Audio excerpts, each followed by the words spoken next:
Sued boss municipal ఎలక్షన్లు ఎక్కడ north తెలంగాణలో బీజేపీ బ్రహ్మాండంగా డామినేట్ చేసింది. సౌత్ లో ఇంప్రూవ్ చేయాలి. ఉన్నది ఉన్నట్టు అన్ని ఇవాళ రేపు ఎలక్షన్ కమిషన్ రికార్డులు చెప్తే గూగుల్ చెప్తే ఇవాళ నార్త్ తెలంగాణ ప్రత్యేకంగా రాష్ట్రం మొత్తం బీఆర్ఎస్ కాంగ్రెస్ కి సపోర్ట్ చేసింది. ఎందుకు చేసింది? బీజేపీ ఎదగొద్దు అని చేసింది. అంటే ఎవరితో భయపడుతున్నారు? వీళ్ళు చేసిండ్రు, వాళ్ళు చేయించుకున్నారు. అంటే ఇది 100% ఈయన కేసులనే ఆయన కాపాడుతున్నారు. వీళ్ళ కేసులు వాళ్ళు కాపాడుతున్నారు కాంగ్రెస్ వాడు కాబట్టి వీళ్ళు చేయించుకున్నారు. అది చేసిండు. ఇక నేను ఒక్కటి చెప్పేది, నా దగ్గర నేను ఎవరిని నేను కొనను, నేను ఎవరిని అడుక్కోను. ప్రజలు నాకు 28 ఇచ్చింది. నేను ఎందుకు ఈ రకంగా ఉంటా అంటే నేను 90లలో 2000 సంవత్సరంలలో రాజశేఖర్ రెడ్డి చనిపోయే వరకు నేను రాజకీయాలు చూసినోడిని, అసెంబ్లీ డిబేట్లు చూసినోడిని, విన్నోడిని. ఇక్కడ కడపల రాజశేఖర్ రెడ్డి బలమైన నాయకుడు ఉన్నప్పుడు 99కి వెళ్ళి 2009 దాకా తెలుగుదేశం సీట్లు ఎక్కువ గెలుస్తుండే అసెంబ్లీ. చిత్తూరులో చంద్రబాబు ముఖ్యమంత్రి ఉన్నప్పుడు కాంగ్రెస్ బలంగా ఉంటుంది. పెద్ద అప్పుడు ఉమ్మడి రాష్ట్రంలో ఉమ్మడి జిల్లాలు పెద్ద జిల్లాలు జెడ్పీ చైర్మన్ కాంగ్రెస్ గవర్నమెంట్ ఉంటే జెడ్పీ చైర్మన్ తెలుగుదేశం గెలుస్తుండే. అక్కడక్కడ తెలుగుదేశం గవర్నమెంట్ ఉంటే కాంగ్రెస్ వాళ్ళు గెలుస్తారు, మేయర్లు కానీ జెడ్పీ చైర్మన్లు కానీ. ఒక ప్రజాస్వామ్యం. గెలిచినోడిని మనము అభినందించాలి, గెలిచినోడిని మనము గౌరవించాలి. మనము ఎలక్షన్లు అయిపోయినాక ఏ పార్టీ వాడైనా ఎక్కడ ఉన్నా కూడా ఏ పొజిషన్ లో ఉన్నా కూడా అడ్మినిస్ట్రేటివ్ అందరికి సమానంగా నడపాలి. ఈ వ్యవస్థ ఈ రకంగా చూసినోని నేను. ఇది కేసీఆర్ అనేవాడు ముఖ్యమంత్రి అయినాక ప్రతి ఒక్కరిని కొనుక్కోవటము, అవతల పార్టీ ఉండొద్దు అని దేనికోసం చేసిండు? కుటుంబ అవినీతి ఎక్కడ కూడా క్వశ్చన్ కాకుండా వేరే పార్టీ వాడు జిల్లా పరిషత్ చైర్మన్ ఉన్నా, మేయర్ ఉన్నా, ఇంక ఎమ్మెల్యే ఉన్నా అక్కడ నేను కాళేశ్వరంలో దోసుకోలేను, భగీరథలో దోసుకోలేను, నేను ఈ వేరే అవినీతి కార్యక్రమాలలో దోసుకోలేను. కాబట్టి వాళ్ళని కలిపేసుకోండి, వాళ్ళకి పైసలు ఇచ్చి కొనుక్కోండి, వాళ్ళని బెదిరించండి. ఈ రకంగా కేసీఆర్ మొత్తం వ్యవస్థని నాశనం చేసిండు, ప్రజాస్వామ్య వ్యవస్థ. ఇప్పుడు రేవంత్ అదే దూరంలో పోతా ఉన్నాడు. కానీ ఇవన్నిట్లో మనము పెట్టి పాలిటిక్స్ కి పడిపోయి మనం దేనికైతే మనం కొట్లాడుతున్నామో ఒక వ్యవస్థని మనం శుద్ధి చేయాలి. దానికోసం మేము ఒక స్టాండ్ తీసుకున్నాము. And we avoid by the stand. I know I dominated my reason, people have blessed me. Okay, that కొద్దిగా మిస్ అయింది. 2 చోట్ల ఇంకా గెలుస్తే ఇంకా అవుతుంటే మేయర్ పదవిలో కూర్చోగానే నాకేం కిరీటం రాదు. కానీ నేను ఒక ఐడియాలజీని, ఒక ప్రక్షాళనని మేము మొదలుపెట్టినాము. మీ అందరూ దాన్ని చూపిస్తున్నారు, ప్రజలు దాన్ని హర్షిస్తున్నారు. అటువంటి వ్యవస్థని మనం తెలంగాణలో తెచ్చుకోవాలి. ఇది భారతీయ జనతా పార్టీని పెంచుకుంటూ ఇటువంటి వ్యవస్థ కూడా రావాలన్నది మా తపన. అది పదే ఇప్పుడు ఇందూరు మేమే కైవసం చేసుకుంటాం భవిష్యత్తులో కూడా అనేది ఒకటి కామెంట్ కూడా చేశారు. 100% చేసుకుంటాము, ప్రజాస్వామ్యబద్ధంగానే చేసుకుంటాము. అది నా కాంగ్రెస్ మీద ఉన్న కాన్ఫిడెన్స్ అని చెప్పిన. కాంగ్రెస్ పార్టీ ఎంత యునైటెడ్గా ఉంటుందంటే మొన్న ఎలక్షన్ నాడు కూడా కన్ఫ్యూజన్ వాళ్ళది. మొన్న ఎలక్షన్ నాడు కూడా కన్ఫ్యూజన్. కాబట్టి వాళ్ళకి నాకు బీజేపీ కంటే కాంగ్రెస్ మీద ఇటువంటి వాళ్ళు కలిసి ఉండలేరు అన్నది కాన్ఫిడెన్స్ ఎక్కువ. ఏ పార్టీల కంటే వీళ్ళు కాంగ్రెస్ వాళ్ళు కలిసి ఉండడం చాలా అసంభవం. అది కరీంనగర్ లో ఎంఐఎం డౌన్ చేయడంలో సక్సెస్ అయ్యారు, కానీ నిజామాబాద్ లో మాత్రం ఎంఐఎం బలం. కరీంనగర్ కి నిజామాబాద్ కి చాలా ఫరక్ ఉంది. నిజామాబాద్ లో 43-44% ఎవ్రీ సెకండ్ ఓటర్ ఇస్ ముస్లిం. కరీంనగర్ లో అంత లేదు. కరీంనగర్ లో 20% కూడా ఉండదు. ఎందుకు ఎంఐఎం టార్గెట్ చేయకుండా మీరు బీఆర్ఎస్ కాంగ్రెస్ టార్గెట్ చేసినందుకే అక్కడ ఎంఐఎం పెరిగింది అన్నది కూడా వస్తుంది. ఇప్పుడు పాకిస్తాన్ లో నేను చేయలేం కదా రాజకీయం. మా పార్టీ హిందుస్థాన్ లో ఉంది. బీజేపీ తెలంగాణలో ఇక లేదు, ప్రత్యామ్నాయం మేమే అని కవిత బీజేపీ భూస్థాపితం అవుతుంది, జాగృతి ఆవిర్భవిస్తే దీనికి రియాక్ట్ కావాలా?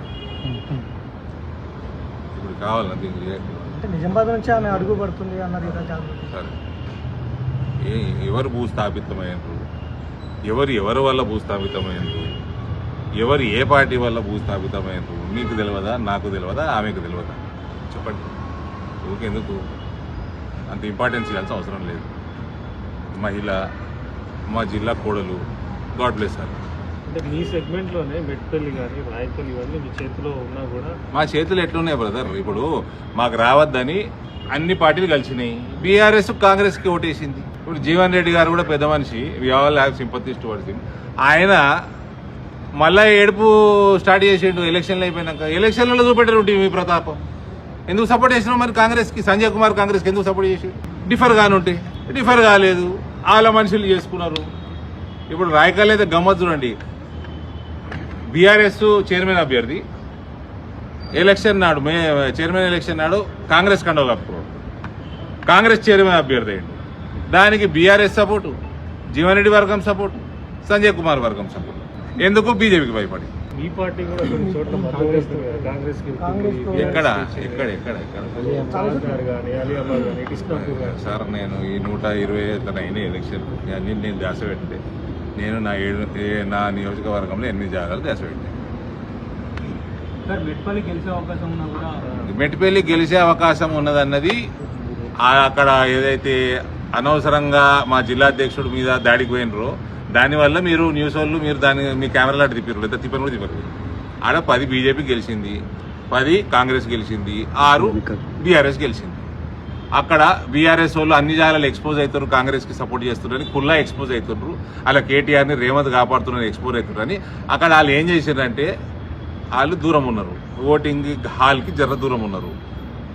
మా బీజేపీ ఆయన సుఖేందర్ గౌడ్ అని ఒక వ్యక్తి కార్పొరేటరు కౌన్సిలరు, ఆయనకి ప్రతిసారి ఆయన భార్య ఇద్దరు ఉన్నారు. నేను ఇచ్చే ప్రసక్తే లేదన్నా, అది కోవర్ట్ కేసు, ఆయనకు కూడా ఇయ్యొద్దన్నా.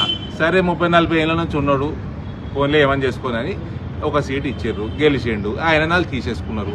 ఆయన కోసమే నాకు కాంగ్రెస్ నాయకుడు ఫోన్ చేసిండు. నేను మీకు కుదిరితే 1 మంత్ 20 డేస్ బ్యాక్ చెప్పిన, ఆయన కోసమే కాంగ్రెస్ నాయకుడు ఫోన్ చేసి ఈయనకు మేము వీక్ క్యాండిడేట్ పెడతాము, కొరుట్ల మా చైర్మన్ అభ్యర్థికి మీరు వీక్ క్యాండిడేట్ పెట్టకండి, మీరు ఎవరో భూషాన్ని తీసుకున్నారు జాయిన్ చేసుకున్నారు, ఆయనకి ఇయ్యకండి అన్న. నేను అది ఇచ్చేసాను ఆల్రెడీ, నువ్వు ఇక్కడ వీక్ పెట్టకు, ఓడగొట్టుమావండి అని చెప్పిన. గెలిచిండు, తీసేసుకున్నారు. నాకు బ్రహ్మాండమైన ప్రక్షాళన అయింది.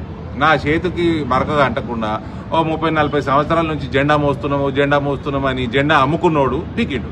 అట్లా జగిత్యాల వీకిండ్రు, కురుట్ల వీకిండ్రు, రాయకల వీక్తే ఇంకా మంచిది.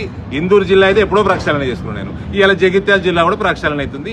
ఇట్లా దొంగలు ఏ స్థాయిలో ఉన్నా కూడా వాళ్ళందరూ పీకాలి. ఓడైనా సరేనండి, ఈ పార్టీలో ఉంటే ఈ పార్టీ కోసమే పనిచేయాలా, ఆయన కమిట్మెంట్ ఈ పార్టీ కోసమే ఉండాలా. ఆడు పెద్దోడు కానీ చిన్నోడు కానీ. అది మా జిల్లా అధ్యక్షుడు చూసుకుంటాం, పార్టీ చూసుకుంటాం. ఎవరన్నా వస్తా అంటే తీసుకోకుండా ఎందుకుంటాము? వాళ్ళు మేము కొనుక్కోము, మాకు వ్యవస్థ క్లీన్ కావాలి. అపోజిషన్ వాళ్ళు గెలిస్తే వాళ్ళని మేము గౌరవిస్తాము.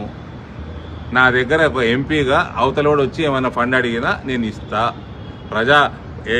ఎలక్టెడ్ రిప్రజెంటేటివ్ అయితే ఇస్తాను, ఎందుకు ఇవ్వకూడదు? గౌరవించాలి. ఈ వ్యవస్థని మనం రాష్ట్ర వ్యాప్తంగా తెచ్చుకోవాలి. ఏదైతే చంద్రబాబు నాయుడు, రాజశేఖర్ రెడ్డి అంతకుముందు 80లలో 90లలో అర్లీ 2000s చూసినాము, అటువంటి ఒక మన హెల్దీ డెమోక్రసీని మనం చూసుకోవాలి. అయితే అవతలోడు గెలిస్తే తప్పేందని ప్రజలోట్లు వేస్తేనే కదా. ప్రజలోట్లు వేస్తేనే నువ్వు గెలిచినావు, వాళ్ళు వేస్తేనే అవతలోడు గెలిచావు. వాళ్ళని దొక్కేస్తాము, కొనేస్తాము, వాళ్ళని అటాక్ చేస్తాము, కొడతాము, తిడతాము అంటే ఎట్లయితే